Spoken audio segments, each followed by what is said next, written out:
Karena kebahagiaan dalam kehidupan rumah tangganya, suami dan anaknya sudah nggak ada lagi. Dan benar-benar hancur ya hidupnya.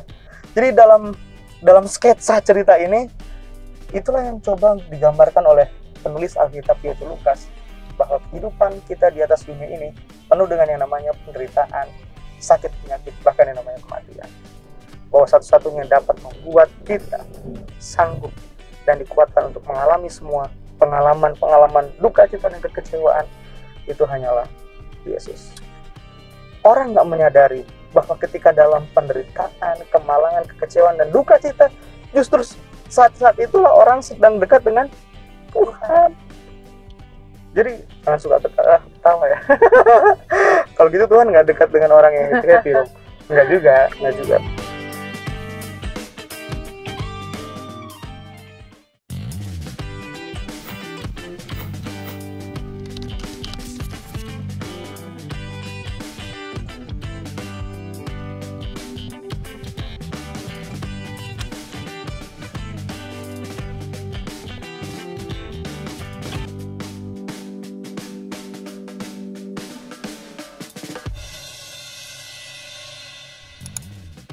Halo, shalom teman-teman, kembali lagi di Facebook What's on Your Mind. Nah, pada saat ini kita sedang dalam perjalanan untuk menjemput narasumber kita pada hari ini. Jadi bagi teman-teman semua, jangan kemana-mana, stay tune, kita akan kembali lagi bersama Facebook dengan pembicara kita.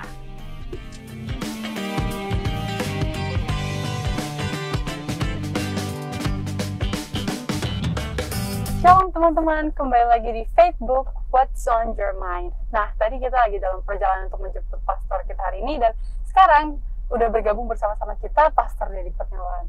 Halo Pastor. Halo Sarah. Aduh, apa kabar? Long time no see ini. Udah puluhan tahun kita nggak ketemu Sarah. Semoga baik-baik aja ya Sarah. Amin Sarah. Gimana Sarah, sehat? Sehat di Tuhan. Kuliah sudah selesai ya? Udah dong. Tapi berarti udah kerja dong ini? Masih cari pekerjaan sekarang. Kita akan doakan bersama-sama. Amin. Supaya dapat pekerjaan yang mantap, ya kan? Karir juga jos nih saat ini. Amin. Thank you banget nih Pastor Dedi. Nah, pada saat ini sebelum kita memulai ke pembahasan Facebook kita, aku juga mau mengundang teman-teman untuk terus mendukung pelayanan Hope Channel dengan cara subscribe, share, dan like semua social media dari Hope Channel Indonesia. Dan jangan lupa juga Hope Channel Indonesia sekarang sudah memiliki aplikasi di App Store dan juga Play Store. Jadi teman-teman, kalau nggak mau ketinggalan sama program-programnya Hope Channel, bisa banget teman-teman download apps kita. Nah, pada saat ini kita akan mendengarkan mungkin ya, kayak teaser, kita hari ini bakal ngomongin siapa sih? Oke. Sarah, sebelum kita kasih clue sama teman-teman ya di rumah ya, tentang tokoh yang akan kita bahas, pernah ngebayangin nggak sih sebuah film ya kan? Pasti suka kan nonton film kan? Ya, entah nonton di film aplikasi Netflix gitu ya, atau aplikasi yang lainnya. Pasti kan Sarah punya aktor favorit, aktris favorit kan? Bayangin aja kalau dia udah mau main kan, terus trailernya udah muncul, pasti kita excited banget untuk nonton. Aduh, luar biasa. Tapi pernah nggak sih membayangkan apa artinya peran penting dari aktor dan aktris yang kita suka tanpa figuran-figuran yang berperan penting untuk mendukung karakter mereka di film tersebut? Iya, kayak supporting actress iya. gitu ya. Seberapa penting sih, Sar, figuran-figuran tersebut, Sar? Sebenarnya sangat penting sih kalau dilihat-lihat ya. Karena kalau nggak ada mereka nanti plotnya juga kurang gitu ya. Nah, dalam pelayanannya di atas dunia ini, Yesus adalah aktor utama, bukan? Yesus aktor utama. Walaupun mungkin tanpa figuran-figuran, kalau Yesus main, kita pasti akan excited melihat apa yang Yesus lakukan. Tapi tetap saja ketika Yesus memainkan peranan dalam pelayanannya di atas dunia ini, Yesus butuh figuran-figuran, pemeran pendamping yang akan dapat membuat jalan cerita itu semakin menarik untuk kita nikmati. Nah, bayangkan sekarang ya, cerita-cerita di Alkitab itu kemudian dimainkan, dilagakan, diperankan. Mungkin cerita favorit Sarah di Alkitab adalah cerita tentang Daud dan Goliat mungkin? Atau apa lagi, Sarah? Mention satu cerita favorit. Abram dan Sarah ya. Oke, karena namanya Sarah. Pas namanya kita ya. Oke. Bayangkan ini sekarang cerita yang kurang populer. Cerita yang mungkin jarang dibahas. Kalaupun dibahas mungkin pernah dibahas di momen-momen di mana duka cita itu terjadi di sebuah keluarga, kemudian disampaikanlah pesan firman, Dia akan memberikan kekuatan kepada keluarga tersebut sehingga cerita ini dimunculkan, ditampilkan. Jadi miris banget ya, cerita yang penting tapi hanya muncul di momen-momen yang krusial kayak duka cita gitu. Bagaimana kita bisa menikmati kemudian cerita ini sekalipun bukan dalam momen-momen duka cita? Karena ternyata walaupun cerita ini kemudian tidak sepopuler kisah Sakeus, kisah Lazarus yang dibangkitkan, kisah Yesus berjalan di atas air, ya kan, kayak wow, atau kisah klasik Yesus memberi makan 5.000 orang dengan 5 roti dan 2 ikan. Tapi kisah ini penting banget. Kenapa? Karena begini, Sar. Ketika kita coba untuk menyelami cerita tersebut, secara tidak langsung kita menemukan diri kita di dalam cerita tersebut. Wow. Ya, kenapa? Karena memang relate banget cerita ini dengan kehidupan kita. Gitu. Nah, fokus pembahasan kita adalah pada kisah seorang wanita. Sekali lagi, wanita. Dan wanita ini tidak punya nama. No name, Tapi ya. no name. Dia punya suami, dia punya anak, dia tinggal di sebuah kota kecil, tidak jauh dari Yerusalem. Nama kota itu adalah Nain. Oke? Aku udah kasih tahu ya keluhnya ya. Dia nggak punya nama, anak dan suaminya juga ada tapi nggak dikasih tahu namanya siapa, dan dia tinggal di kota kecil bernama Nain. Nah, kisah kehidupan wanita inilah yang akan kita bahas pada episode kali ini.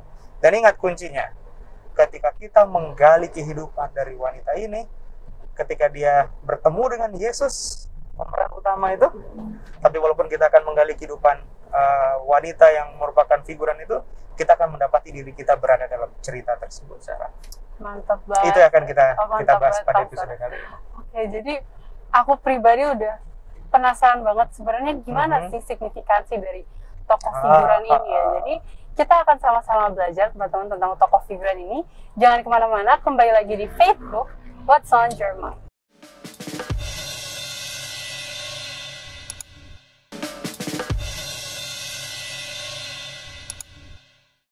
Oke teman-teman, kembali lagi di Facebook What's on Your Mind. Tadi kita udah mendengarkan sekilas sedikit tentang latar belakang dari tokoh yang akan kita pelajari pada hari ini. Nah, mungkin sekarang Pastor boleh nggak kita langsung aja nih masuk ke ceritanya? Oke, kita langsung masuk ke ceritanya. Iya. Sarah, aku ingat satu lagu nih ya, lagu populer yang dulu mungkin waktu masih di sekolah, kita kan sekelas kan ya, waktu masih di sekolah dulu kita sering nyanyi itu lagu, Seperti Pelangi Sehabis Hujan. Karena ini lagi hujan nih, kita lagi rekaman episode kali ini lagi hujan. Jadi seperti pelangi sehabis hujan, sepertilah janji Tuhan. Jadi hujan tuh ibarat kata seperti kesedihan yang turun, yang hadir dalam kehidupan kita. Tapi selepas kesedihan dan kepedihan yang kita alami, muncul pelangi yang indah, memberikan penghiburan. Nah, gambaran seperti itulah yang akan kita akan bahas di episode kali ini, ketika kita mempelajari kisah dari wanita tersebut, wanita yang tinggal di Nain. Oke? Nah, wanita ini dia tinggal bersama dengan suaminya. Dia juga memiliki anak. Tapi tidak diceritakan bagaimana kehidupan mereka. Karena kisahnya singkat banget. Kalau teman-teman nanti punya Alkitab, teman-teman boleh buka di Lukas pasal yang ke-7, Sarah, ayat yang ke-11 sampai dengan ayatnya yang ke-16 ya. Pendek banget perikop ini. Jadi bayangkan kita butuh informasi-informasi yang sehubungan dengan beberapa budaya setempat untuk menemukan hal-hal penting sehubungan dengan perikop cerita tersebut. Oke, tiba-tiba saja suaminya meninggal. Nggak dikasih tahu juga sama kita kenapa dia meninggal. Tapi yang pasti suaminya meninggal. Perasaan duka cita itu kalau dialami seseorang ya, itu sedih banget.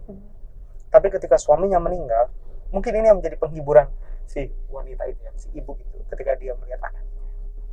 Oke lah, suamiku meninggal, aku harus merelakannya. Begitu dia lihat anaknya, mungkin dia berpikir, aku harus membesarkan anak ini. Karena anak ini adalah penghiburan dalam kehidupanku. Dan by the way, dia adalah anak satu-satunya, anak tunggal ini.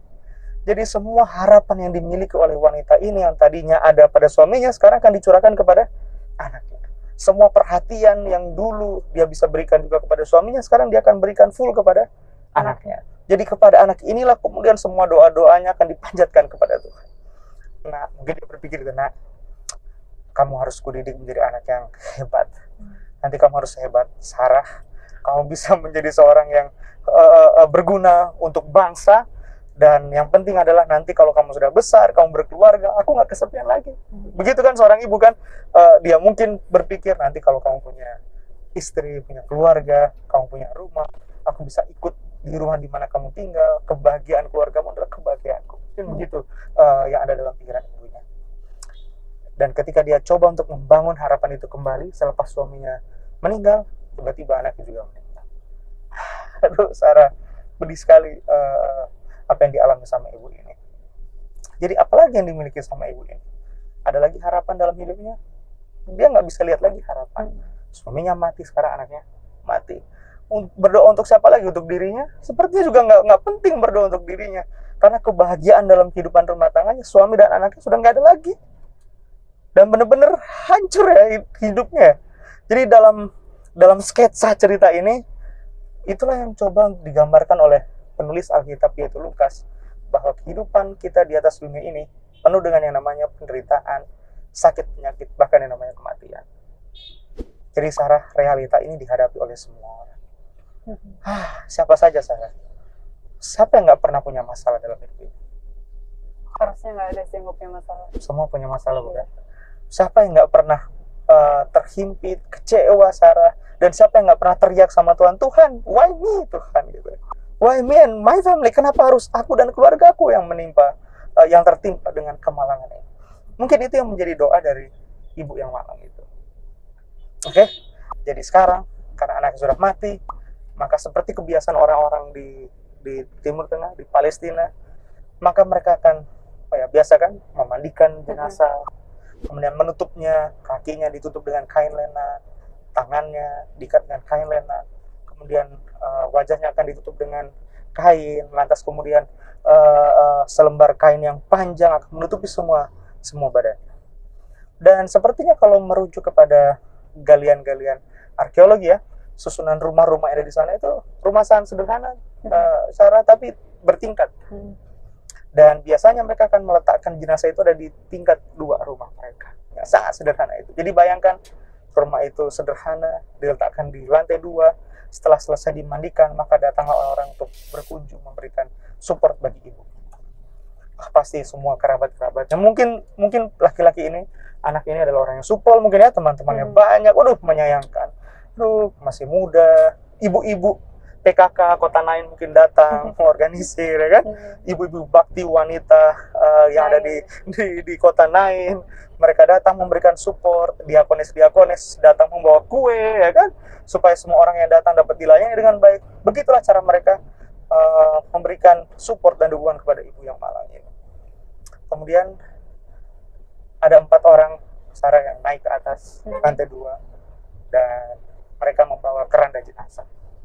Itu berbeda dengan keranda jenazah di zaman kita sekarang ini yang kita kenal dengan sebutan peti mati ya, tertutup. Bahkan kalau coba searching dari Google harga peti mati, mahal-mahal. Tapi di zaman itu hanya sederhana, seperti tumpukan kayu yang diikat, kemudian nanti anak itu akan diletakkan di atasnya dan mereka akan membawanya ke pemakaman, penguburan. Entah bagaimana ceritanya, 4 orang ini sudah ada di atas dan bisa menurunkan jenazah anak muda itu berikut dengan kerandanya, dan sekarang mereka sudah ada di luar rumah dan ada di jalan kota. Apa kira-kira yang ada dalam pemikiran ibu ini ya Sarah? Mungkin dia mikir kayak gini, Sarah. Aku lihat anakku sekarang keluar dari rumah ini. Sekarang aku bisa lihat dia keluar, tapi aku nggak akan pernah saksikan lagi dia akan kembali ke rumah. Karena dia sudah mati, Sarah. Maka sekarang mulailah iring-iringan ke upacara pemakaman itu terjadi. Oke? Dibayangkan iring-iringan itu adalah di depan ibu yang malang itu. Dia akan pakai kain kabung, Sarah. Dia akan menggunakan kain kabung yang terbuat dari kain yang keras seperti kain karung, kayak kain karung goni. Itu dibuat panjang. Kemudian dia akan lilitkan selendang-selendang itu di kepalanya. Bahkan kemudian dia akan ambil abu dan dia akan terbang, dia buang ke atas dan jatuh ke atas kepalanya, simbol duka cita. Sehingga ketika dia mengenakan baju duka cita itu, orang akan lihat, aduh, dia bukan hanya sekedar berduka cita, tapi dia adalah seorang janda malang. Kemudian di belakang ibu ini adalah para petangis-petangis yang dibayar. Biasanya ini para ibu-ibu. Walaupun nggak sedih, kalau dia dibayar, bisa nangis kenceng mereka. Tapi mungkin kali itu tanpa dibayar pun Sarah, mereka udah sedih banget karena melihat penderitaan dari ibu ini. Baru selesai suaminya, dia berduka cita karena suaminya, sekarang dia berduka cita karena anak yang dikasihinya. Jadi mungkin tanpa alasan, walaupun tanpa imbalan, mereka udah sama-sama menangis dan turut merasakan apa yang dialami sama ibu ini. Kemudian di belakang mereka adalah orang-orang yang memikul tandu jenazah anak yang dikasih itu. Dan mulailah mereka keluar dari kota Nain menuju pintu gerbang kota Nain. Sementara mereka bersedih, sementara ibu ini bersedih, dia tidak tahu apa yang terjadi di luar kota Nain. Begitulah Sarah kalau ketika kesedihan itu menimpa kita. Kita hanya fokus sama diri kita dan keadaan yang kita alami, dan kita nggak tahu apa yang terjadi di luar sana. Kita juga nggak tahu plan Tuhan dalam hidup kita, sehingga kita hanya bisa meratapi apa yang terjadi sekarang ini. Tahu nggak apa yang terjadi di luar sana? Boleh nggak baca ayat yang ke-11 Sarah? Lukas 7 ayat 11. Kemudian Yesus pergi ke suatu kota yang bernama Nain. Murid-muridnya pergi bersama-sama dengan dia, dan juga orang banyak menyertainya berbondong-bondong. Ini bukanlah iring-iringan yang sama seperti iringan duka cita di dalam kota. Bukan, ini beda. Jadi kepada kita diceritakan dua iring-iringan yang berbeda. Yang satu dari dalam mau keluar, yang satu dari luar, nggak tahu mau kemana, tapi yang pasti akan menuju tempat yang sama, yaitu pintu gerbang kota Nain. Dan fokus dari dua rombongan ini juga berbeda. Yang satu fokusnya adalah duka cita, tangisan, sementara yang satu fokusnya ada pada sukacita memuliakan Tuhan. Yang satu fokusnya kepada anak tunggal ibu yang sudah mati, sementara yang satu fokusnya kepada anak tunggal bapa yang masih hidup. Tapi hebatnya adalah kayak cerita-cerita di sinetron ini, dua rombongan ini akan bertemu di pintu gerbang kota. Nah, apa yang terjadi selanjutnya? Kita akan gali nanti. Kita akan gali lebih dalam, Sarah. Apa yang terjadi di pertemuan ketika dua rombongan itu bertemu di depan pintu gerbang kota Nain. Oke, sangat menarik ya teman-teman semua untuk cari tahu lagi apa yang terjadi ketika dua rombongan ini ketemu. Dan kita akan membahasnya di sesi berikutnya. Jangan kemana-mana, kembali lagi di Facebook What's on Your Mind.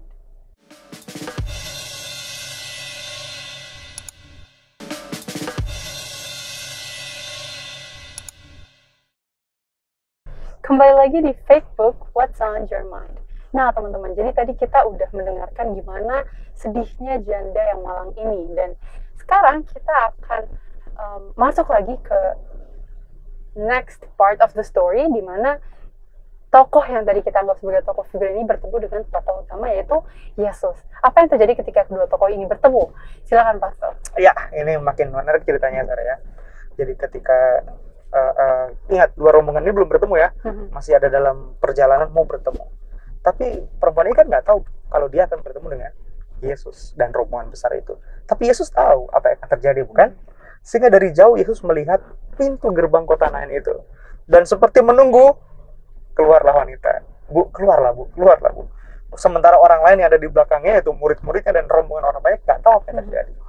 Tapi begitulah cara Yesus memandang kota Nain.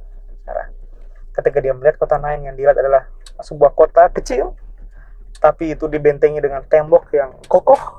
Kemudian ada pintu gerbangnya, seperti kebanyakan kota-kota yang ada zaman itu. Tembok-tembok itu adalah dinding-dinding untuk melindungi semua orang yang tinggal di dalam tembok tersebut, dan para penjaga berjaga di pintu gerbang yang sangat solid dan kokoh itu. Jadi pintu gerbang itu terlihat sangat kokoh, dan para penjaga juga terlihat sangat kuat ya. Kemudian atletis, nggak mungkin penjaga gemuk-gemuk kayak saya ya. Dia atletis banget, terus gagah. Jadi itulah perlindungan dari kota Nain. Kalau nanti musuh terlihat dari jauh, maka si pelihat itu akan menyampaikan kabar ke penjaga yang di bawah, tutup pintu gerbangnya. Di pintu gerbang akan ditutup, buat blokade untuk melindungi semua orang yang ada di dalam. Semua bersiap. Bahkan dia akan kirimkan kabar ke semua orang, semua penduduk di kota Nain untuk bersiap-siap. Semua laki-laki akan dikumpulkan di luar dan bersiap untuk berperang kalau ada musuh datang. Tapi sepertinya ada hari di mana blokade yang sangat kuat itu, Sarah, pintu gerbang yang kuat, tembok yang kokoh itu tidak dapat membendung yang namanya kematian. Karena kematian sanggup menerobos dinding yang solid itu, dan blokade dari prajurit-prajurit Tiba-tiba dia datang terus menerobos dan menghampiri rumah dari wanita ini dan mengambil suami yang disayangi. Itu bukan hanya terjadi satu kali, Sarah. Itu juga terjadi lagi kemudian, dan kematian itu merenggut nyawa dari anak yang dikasih. Apa pelajaran ini? Apa pentingnya pelajaran ini buat kita, Sarah? Kekuatan manusia yang sangat kuat sekalipun tidak akan bisa menahan yang namanya kematian. Jadi mau berharap dan berlindung kepada kekuatan manusia itu fana. Tidak peduli rumah kita sebagus dan sebesar apa, Sarah. Tidak peduli seberapa banyak security yang bertugas menjaga rumah kita. Kalau kematian itu tiba, nggak ada yang bisa menyelamatkan kita. Jadi Yesus memandang kota Nain yang fana itu, udah kecil, fana. Aduh, bagaimana dengan keadaan diri kita ya, Sarah? Seberapa sering kita bergantung dengan kekuatan kita, Sarah? Bergantung dengan kepintaran kita. Anak muda kita kan, kita berpikir, oh, gue jago, men. Udahlah, serahin aja ke gue. Tapi seberapa sering kita juga gagal ketika ujian-ujian iman itu datang menempa kita dan kita menyadari bahwa ternyata kekuatan dan kepandaian gue gak bisa menyelamatkan gue dari keterpurukan dan ujian ini. Sarah, saat itulah mungkin kita, aku, Sarah, dan kita semua menyadari bahwa satu-satunya yang dapat membuat kita sanggup dan dikuatkan untuk mengalami semua pengalaman duka cita dan kekecewaan itu hanyalah Yesus. Kenapa? Karena pertolongan itu bukan dari dalam kota Nain, tapi pertolongan itu dari luar kota Nain. Karena kalau pertolongan itu dari dalam kota Nain, Yesus nggak perlu ke sana. Kalau saja pertolongan itu datang dari dalam rumah kita nggak perlu undang Yesus, bukan? Kenapa kita undang Yesus? Karena kita tahu gak ada yang dapat menolong kita dan sanggup memberikan kita kekuatan kecuali Yesus. When Jesus in the family, happy home. Kalau Yesus di hatinya Bapak siringo-ringo, pasti happy home, ya kan? Amin. Kalau Yesus ada di hatinya Sarah, abang, kakak, pasti rumah akan happy. Tapi ketika Yesus tidak ada di rumah kita, aduh, aku nggak tega mau bilang. Udah, kita lanjutin ceritanya. Oke.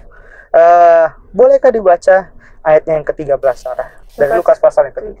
Lukas 7 ayat 13. Dan ketika Tuhan melihat janda itu, sampai situ aja dulu. Okay. Dan ketika Tuhan melihat janda itu, akhirnya keluarlah rombongan itu. Dan benar, sesuai dengan prediksi kita tadi, iring-iringan duka cita itu, siapa yang lebih dulu di rombongan itu? Perempuan itu kan? Ketika perempuan itu keluar, Tuhan melihatnya. Jadi perempuan ini keluar dengan, bisa kita bayangkan ya, pakaian yang udah kotor, dia ambil debu, dia lempar, dan debu itu jatuh ke tubuhnya, rambutnya sudah terlihat tidak rapi lagi, dan dia pukul dadanya, dia menangis, dia meraung-raung. Kita bilang ayat 13, Tuhan melihat. Wait, tidak dikatakan Yesus melihatnya, tapi yang dikatakan adalah Tuhan. Ini penting loh. Kenapa dia sebut Tuhan, bukan Yesus? Dia nggak ditulis tuh, dan Yesus melihatnya. Kan bisa aja Lukas tulis, dan Yesus melihatnya. Tapi Lukas menulis, dan Tuhan melihatnya. Lukas memberitahukan kepada kita, yang melihat dia bukan saja manusia biasa, dalam hal ini Yesus, tapi yang melihat dia adalah Tuhan, yang punya kekuatan dan kemahakuasaan, yang punya daulat atas dunia dan surga. Jadi Lukas mau memberitahukan kepada para pembaca bahwa Allah memperhatikan jerit tangis yang sedang dialami sama perempuan tersebut, janda tersebut. Sarah, bukankah ini, Sarah, pesan yang istimewa? Seperti tadi lagu itu, seperti pelangi sehabis hujan. Itulah janji Tuhan yang ajaib, bahwa Tuhan hadir di tengah-tengah kesulitan kita, penderitaan dan pergumulan kita, bahkan duka cita kita. Bukankah ini yang dituliskan sama Mazmur Daud? Boleh tolong baca Mazmur pasal yang Mazmur pasal berapa itu ya? Mazmur pasal yang ke-34 ayat yang ke-18. Mazmur 34 ayat 18. Ya. Apabila orang-orang benar itu berseru-seru, maka Tuhan mendengar dan melepaskan mereka dari segala kesesakannya. Ayat yang selanjutnya. Tuhan itu dekat kepada orang-orang yang patah hati dan ia menyelamatkan orang-orang yang remuk jiwanya. Oh, indah sekali hati ini, Sarah. Waktu kita nangis, Tuhan, waktu kita teriak, aduh, hatiku sakit, hatiku hancur. Tuhan dengar. Kenapa? Karena kepada orang-orang inilah Tuhan itu dekat. Orang nggak menyadari bahwa ketika dalam penderitaan, kemalangan, kekecewaan, dan duka cita, justru saat-saat itulah orang sedang dekat dengan Tuhan. Jadi jangan suka ketawa ya. Kalau gitu Tuhan nggak dekat dengan orang yang happy dong. Nggak juga. Cuma Tuhan memperdulikan kehidupan orang-orang yang mengalami pergumulan yang berat seperti ini. Wah, indah sekali hati. The Lord is close to the broken hearted. Jadi Tuhan ternyata dekat dengan orang-orang yang patah hati. Satu kali ada teman gerejaku, dia video call. Halo bro pendeta, di mana? Oh, aku lagi di rumah ini. Wih, bagus sekali view-nya. Nah, aku bilang begitu. Iya nih, aku ada di lantai sekian gitu. Kalau aku lompat dari sini jadi apa aku ya? Waduh, langsung kaget Sarah. Maksudnya gimana nih? Dia langsung bilang, aku lagi patah hati. Aku lagi putus cinta. Aku dikhianati sama pasanganku. Aduh, gimana ini ya? Aku langsung speechless, gak tahu mau ngomong apa lagi. Kenapa? Karena dia langsung bilang tadi, kalau aku jatuh dari sini, aku jadi apa ya? Aku langsung teringat ayat ini. The Lord is close to the broken heart. Aku langsung kasih tahu, temanku, sahabatku, Tuhan dekat dengan itu. Justru di saat-saat engkau mengalami kekecewaan dan merasa tidak ada orang yang mengerti apa yang kau alami saat ini, Tuhan jauh dapat mengerti. Kamu mungkin bisa telepon aku ya, sharing, kita bisa sharing, kamu kasih tahu apa perasaan yang kamu alami. Tapi aku nggak bisa mengalami apa yang kamu alami. Walaupun aku bisa merasakan mungkin hanya sedikit dari apa yang dapat kamu rasakan, tapi Tuhan dapat merasakannya dan Tuhan dapat membantu. Jadi aku langsung naik kendaraan online, terus kita langsung bertemu, kita berdoa. Wah, puji Tuhan, butuh beberapa waktu kemudian Sarah akhirnya dia pulih dan sekarang dia memiliki rumah tangga yang sangat bahagia dan bukan dengan orang yang menyakiti hatinya itu. Wah, happy sekali. Kenapa? Karena Tuhan dapat memulihkan kehidupannya. Amin. Jadi Sarah, kalau ada masalah-masalah yang membuat kita kecewa, kita tahu kepada siapa kita harus datang. Dan kita tahu siapa yang dekat dengan kita. Tuhan dekat dengan kita. Tapi pertanyaannya adalah, maukah kita berseru kepada Tuhan di saat kita mengalami kekecewaan dan kepahitan tersebut? Oke, jadi merinding ya, maksudnya melihat kasih Tuhan yang sebegitu besar. Amin. Ketika kita dalam penderitaan tuh Tuhan care banget sama kita. Dan Amin. kita akan mempelajari lagi lebih lanjut, lebih dalam lagi tentang cerita ini. Jadi teman-teman jangan kemana-mana, tetap di Facebook What's on Your Mind.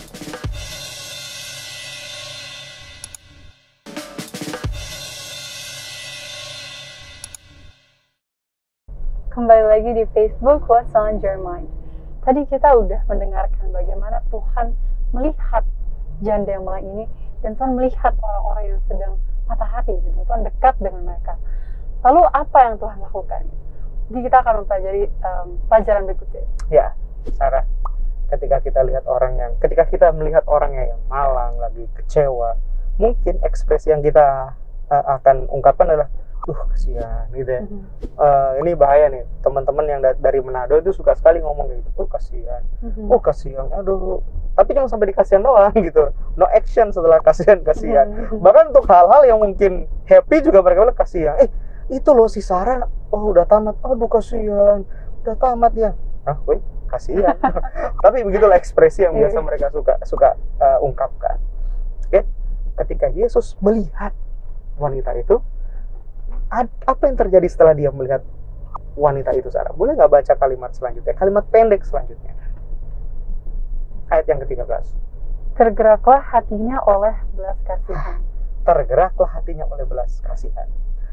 Ekspresi ini dalam kata Greek adalah ada sesuatu yang dirasakan oleh Yesus di dalam dirinya yang mau keluar, Sarah. Jadi ada yang mendorongnya untuk gimana ya, kayak gemes, terus menggebu-gebu, dan itu mau keluar. Inilah yang Yohanes ekspresikan dalam 1 Yohanes 4 ayat 8. Allah itu adalah kasih. Jadi kasihlah yang mendorongnya untuk melakukan sesuatu untuk wanita ini. Jadi dia nggak bisa lihat orang itu susah gitu loh, Sarah. Tapi kan ada orang yang seneng lihat orang susah gitu kan, Sarah kan? Kenapa? Karena ya begitulah nature-nya manusia, ya, senang lihat orang menderita gitu, nggak mau lihat orang bahagia. Tapi Allah kita berbeda. Jadi inilah bedanya cara pandang Allah dari cara pandang kita. Ketika kita memandang yang satu, ih, udah ada pacarnya dia ternyata, ih, apaan sih pacarnya? Sering kita kayak gitu kan, julid gitu, kayak nggak senang banget orang bahagia. Kebahagiaan mereka sepertinya penderitaan buat kita. Tapi Allah memandang segala sesuatu berbeda dari cara pandangnya. Allah memandang dengan penuh kasih. Oke. Kemudian Yesus mendekati wanita itu. Dia mendekati wanita itu. Tapi waktu Yesus mendekati wanita ini, wanita itu tidak tahu Yesus dekat dengan dia. Karena itulah yang kita alami ketika kita sedih. Cara pandang kita kabur, seolah habis di situ sudah hidup kita, ya kan? Hancur aku, patah hati, siapa lagi yang mau sama aku? Wait man, bukan kamu satu-satunya wanita di atas dunia ini, bukan cuma kamu cowok di atas dunia ini, masih banyak cowok-cowok, masih banyak cewek-cewek lain gitu, yang Tuhan siapkan untuk hidupmu. Atau mungkin, aduh hancur aku, aduh pekerjaanku. Wait, Tuhan masih punya banyak pintu untuk membuka jalan bagi kamu sehingga kamu dapat menikmati berkat-berkat, gitu kan? Aduh Tuhan, gimana lagi, aku butuh pekerjaan ini. Tuhan masih punya banyak rencana dalam kehidupanmu. Atau mungkin saja bukan itu panggilan yang Tuhan mau kamu kerjakan. Kamu dipanggil untuk melakukan sesuatu hal yang lain. Cobalah gitu. Jadi kadang di dalam penderitaan Tuhan dekat pun sama kita nggak sadar. Dan kita nggak bisa lihat Tuhan. Kenapa? Karena pandangan kita, fokus lensa kita ada kepada penderitaan dan kemalangan. Kalau saja fokus lensa kita bukan pada penderitaan dan kemalangan, kita dapat melihat Yesus mendekat kepada kita. Oke? Jadi kenapa kemudian ketika saya susah pendeta, ketika saya sulit, Tuhan kok nggak ada? Ya karena fokus kita ada pada kesulitan. Coba fokus kita bukan pada kesulitan, kita akan dapat melihat Tuhan dekat sama kita. Ingat nggak waktu Daniel di lubang? Ingat Daniel di gua singa? Ingat. Apa yang Daniel lihat? Singa kan? Iya. Tapi fokus lensanya Daniel nggak lihat singa, yang dia lihat adalah malaikat. Jadi semua itu tergantung dari fokus lensa kita, Sarah. Semua handphone kan udah bagus kan? Dia bisa memfilter apa yang nggak bagus, sehingga fokusnya ada pada. Ketika Sarah di foto, cek, ih bagus ya, Sarahnya fokus, yang lainnya blur. Dan kita juga harus punya lensa rohani kayak gitu, Sarah. Ketika di potret, cek, yang lainnya blur, Yesus yang terlihat. Karena itu yang akan memberikan kita cara pandang yang benar dan pengharapan bahwa di tengah-tengah kesulitan yang saya alami, Yesus itu dekat dengan saya. Waktu Yesus dekat, apa yang Yesus katakan kepada wanita itu? Boleh nggak dibaca, Sarah? Kalimat Lalu selanjutnya. ia berkata kepadanya, jangan menangis. Bentar, jangan Menangis. Aduh, Yesus ini memberikan sebuah perintah yang aneh. Mana mungkin orang berduka cita tidak menangis? Nggak ada kan orang berduka cita dulu, happy man, akhirnya ya, anakku, kamu nggak mungkin, pasti menangis. Tapi kemudian kenapa Yesus berkata jangan menangis? Menurut Sarah, kenapa Yesus berkata jangan menangis? Capek. Oke. Capek aja kalau nangis. Udahlah. Tapi kan ini duka cita, Sar, ya memang pantas lah kau nangis gitu. Mungkin ada yang sampai nangis gak keluar air mata lagi saking capeknya dia menangis ya. Oke. Tadi kan di awal sesi kita ini sebelum di record live, aku tanya satu pertanyaan sama Sarah. Sarah, kapan terakhir kali menangis? Iya. Sarah bilang tadi malam. Aku nggak tahu untuk alasan apa menangis, tapi semua kita pernah menangis. Bahkan manusia yang lahir pertama kali di dunia ini pasti akan menangis.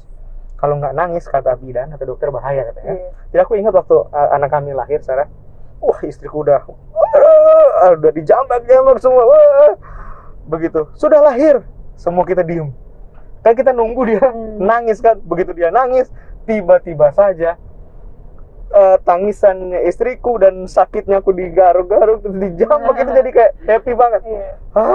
Akhirnya dia menangis. Bahkan bahagia pun kita sering meneteskan air mata. Bayangin lo bahagia. Bagaimana nih sekarang duka cita? Bagaimana mungkin saya tidak meneteskan air mata? Tapi perintah Yesus ini aneh. Jangan kamu menangis. Aku nggak tahu ya teman-teman di rumah, kapan terakhir kita menangis dalam pergumulan kita? Mungkin mungkin saat ini kita sedang bergumul dan sedang menangis gitu. Dan entah kenapa waktu berdoa nggak pengen nangis, tiba-tiba saja Sarah air mata itu mengalir dan nggak mau berhenti. Pernah rasa itu kan? Pasti pernah. Begitulah cara kita hidup. Makanya tadi aku bilang, cerita ini ketika kita dalami dan gali, kita menemukan seolah-olah kita berada dalam cerita tersebut. Kita hidup di era pandemik ini, Sarah. Apa yang menyenangkan, Sarah? Sulit kan, Sarah? Mau ngobrol gini aja kita pakai masker, ya kan? Apalagi mau kemana-mana harus semprot, mau masuk ke tempat perbelanjaan kemana harus scan sana sini, ribet semuanya. Belum lagi ada orang yang bergumul dengan pekerjaan yang dia lakukan, ancaman PHK, ancaman tidak dapat kerja, pemotongan gaji ini dan itu, sarjana banyak ditamatkan, kemudian lapangan pekerjaan semakin sedikit, bingung orang, dan nggak tahu entah sudah berapa lama saya berdoa nggak dijawab mungkin sama Tuhan, lutut udah sakit, air mata udah mulai kering, aduh Tuhan. Ya itulah pergumulan kita. Tapi hebatnya adalah Yesus berkata, jangan menangis. Ingat, jangan menangis adalah kata perintah. Ini adalah kata perintah, ekspresi perintah untuk menghentikan tangisan kita. Ketika sebuah perintah diberikan, perintah itu ada alasan. Misalnya nih, nak, jangan makan itu. Aku kasih tahu sama anakku, jangan makan itu ya. Ketika aku kasih tahu dia jangan makan itu, aku harus sediakan satu hal yang lain yang bisa dia makan, supaya dia tidak makan yang tidak seharusnya dia makan. Sekarang waktu Yesus berikan perintah jangan menangis, maka harus ada alasan dari Yesus untuk dapat mengganti tangisannya menjadi sesuatu yang lain. Yes. Kalau Yesus berkata jangan menangis, ya mungkin itu sebanding dengan apa yang akan Yesus buat bagi wanita itu. Kenapa? Karena Yesus akan menggantikan tangisannya dengan sukacita. Kenapa? Karena anaknya yang mati itu akan hidup, sementara anak Allah yang satu-satunya itu akan mati. Jadi kata jangan menangis sebetulnya adalah switch tempat. Bu, jangan nangis, karena tempat kami nanti akan di switch. Anakmu akan di sini, I will be there. Aduh, pelajaran indah Sarah buat kita semua, bahwa Yesus mengambil semua penderitaan dan kesulitan yang kita alami. Bahkan tadi itu kutuk dosa, kematian yang kekal itu diambil sama Yesus, sehingga kita punya jaminan abundant life di dalam Kristus. Oke Sarah, ketika Yesus berkata jangan menangis, ibu itu mungkin nggak ngerti ya apa maksud orang ini, karena dia nggak kenal Yesus. Setelah Yesus mendekat kepada wanita itu, Yesus pergi ke keranda jenazah anak dari ibu itu. Jadi waktu Yesus bilang jangan menangis, Yesus berpindah, wanita itu masih terus nangis. Karena it's part of the process. Harus ada proses, Sarah. Duka cita, menangis, bahagia. Oke? Yesus pergi ke keranda jenazah. Apa yang Yesus buat? Yesus kemudian menjamah keranda jenazah tersebut. Dia bukan sekedar menjamah keranda jenazah itu, tapi dia menjamah anak itu. Secara hukum yang berlaku di saat itu, seseorang yang menjamah dead body apapun, tubuh yang sudah mati apapun, istilahnya bangkai ya, jenazah apapun, kalau yang menyatakan bangkai, itu disebut najis. Jadi bayangin, Yesus yang suci itu menjamah satu hal yang tidak suci. Jadi Yesus kena hukum najis karena dia menjamah jenazah, tubuh yang sudah mati. Bayangin loh, dia yang suci, ini kan yang Alkitab katakan, dia yang tidak berdosa dijadikan dosa. Karena bukan berarti Yesus berdosa ya, tapi dia ambil tempat itu, dia tanggung semua dosa-dosa, bahkan kematian itu, sehingga kita boleh menikmati yang namanya kehidupan. Aku bisa bayangin nih, Yesus jongkok gitu ya, kemudian dia sentuh anak itu, kemudian bangun. Anak itu mungkin bingung, gue ada di mana ini? Kok semua orang menangis ya? Tapi semua orang mulai sadar apa yang terjadi sama anak itu kan. Dia bangkit, dia bangun. Tapi mamanya masih menangis, mamanya masih pukul-pukul dada, aduh anakku. Kemudian Yesus membawa anak itu kepada ibunya. Kemudian apa anak itu bilang? Ibu, jangan menangis. Aduh, indah sekali Sarah, indah sekali. Ketika ibunya melihat anak itu, nggak mungkin ibunya menangis terus kan? Ya mungkin masih ada tangisan, tapi bahagia sekali. Karena ternyata benar apa yang Yesus katakan kepada wanita itu. Jangan menangis, karena tangisannya akan digantikan dengan sukacita. Oke Sarah, nggak terasa kita sudah tiba di penghujung acara. Oke? Pelajaran ini adalah pelajaran yang penting buat kita semua. Apalagi kita yang hidup di tengah-tengah pandemi, di masa-masa yang sangat sukar seperti ini. Kita semua punya masalah, punya problema. Mungkin ada yang sedang mengalami sakit saat ini teman-teman kita, ada mungkin yang sedang berduka cita. Semoga pelajaran ini boleh jadi berkat dalam kehidupan mereka. Amin. Sekarang aku mau tanya sama Sarah. Sarah, 1 dong atau 2 pelajaran apa yang Sarah dapatkan dari episode kita kali ini tentang ibu malang di kota Nain. Silakan Sarah. Sebenarnya banyak banget pelajarannya, Oke. karena cerita ini menyentuh banget, dan Amin. personally aku sangat suka dengan pelajaran bahwa ketika kita sedang berduka gitu, Tuhan melihat dan Ia dekat dengan orang-orang yang sedang berduka, dan gak cuma itu, bahkan Tuhan mau switch place supaya Dia yang menanggung kedukaan itu, dan kita mendapatkan sukacita sebagai gantinya. Dan menurut aku itu keren banget sih kasih Tuhan itu. Itu yang aku dapat dari hari ini. Amin. Tahu nggak apa yang lebih keren lagi? Banyak orang yang mengalami duka cita, bukan? Ada juga orang yang sedang mengalami kematian. Mungkin bukan kematian secara fisik, tapi kematian secara rohani. Ini yang ngeri. Ini yang kita sebut, aku suka sebut ini spiritual zombie, tau nggak? Zombie rohani ya kan? Fisiknya dia, oke gitu kan, pakai jas mungkin, bawa Alkitab ke gereja gitu kan, nyanyi, tapi spiritualnya mati. Banyak orang kayak gini Sarah. Tapi ada pengharapan bagi mereka, karena Yesus berkata kepada anak yang sudah mati itu, anak muda, bangkitlah. Teman-teman di rumah, mungkin kita sedang mengalami pergumulan karena kita mati rohani. Berdoa sama Tuhan supaya Dia boleh menyebut kalimat tersebut. Hai Daddy, bangkitlah. Hai Sarah, bangkitlah. Karena hanya suara dari Yesus yang dapat membangkitkan orang yang sudah mati itu, Sarah. Ingat itu. Karena siapa yang bisa membangkitkan orang yang mati? Dan orang mati nggak bisa dengar apa-apa. Jadi jangan heran kalau Sarah datang kepada teman yang sudah mati rohaninya, nggak didengar. Kenapa? Hanya suara Tuhan yang bisa mendengar dan menyentuh hati orang yang sudah mati rohani. Ini pelajaran berikutnya yang perlu kita ingat.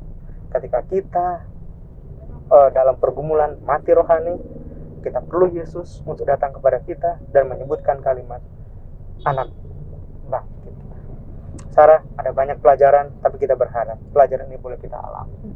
Kita boleh mengundang Yesus mampir ke tempat di mana kita ada untuk mengubah semua duka cita menjadi sukacita. Boleh kita berdoa? Yuk, Mari kita berdoa.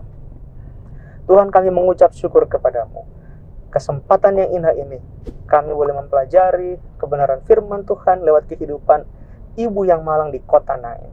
Ketika Tuhan boleh mengucapkan kalimat jangan menangis ibu, sebuah kalimat yang memberikan penghiburan dan jaminan bahwa Tuhan akan menyelesaikan semua masalah dan pergumulan yang membuat ibu ini menangis. Kami rindu kalimat yang sama Tuhan akan ucapkan bagi kami, anak-anak muda Tuhan, orang-orang muda yang diberkati Tuhan, yang sedang menyaksikan tayangan Facebook. Tuhan akan berkata kepada kami, jangan menangis. Itu berarti Tuhan akan mengakhiri semua pergumulan-pergumulan kehidupan kami yang membuat kami kecewa dan menangis. Dan Tuhan akan menggantikannya dengan kebahagiaan, keberuntungan, kesejahteraan yang berlimpah. Tentu saja Tuhan, puncak dari semua kebahagiaan itu akan kami jelang di sorga nanti, tempat di mana tidak ada tangisan sama sekali yang akan kami keluarkan. Karena itu Tuhan, hamba-Mu rindu berdoa bagi semua teman-teman Facebook dimanapun mereka berada. Jamahan sorga seperti Tuhan menjamah anak muda itu akan berlaku dalam kehidupan mereka. Mereka semua akan dibangunkan kerohaniannya. Mereka akan hidup sebagai anak-anak muda yang akan membawa kebahagiaan bagi orang tua, gereja, dan bangsa kami. Kami percaya Tuhan akan memberkati mereka dengan kesehatan, kekuatan, pekerjaan, umur yang panjang untuk berkarya bagi kehormatan kemuliaan nama Tuhan. Berkati pula Sarah yang memandu acara ini. Tuhan juga akan berkati Sarah dalam setiap aspek kehidupannya. Diberkatilah kami semua. Mohon ampun atas semua salah dosa kami. Kami persembahkan doa ini di dalam nama Tuhan Yesus, Allah penyelamat kami. Amin. Amin. Puji Tuhan. Thank you Amin. banget Pastor untuk Thank you, pelajaran hari Sarah. ini, dan aku yakin teman-teman juga merasakan berkat yang sama. Haleluya. Dan jangan lupa teman-teman, kalau teman-teman merasa terberkati, jangan lupa untuk di-share ke teman-teman yang Yes. lain.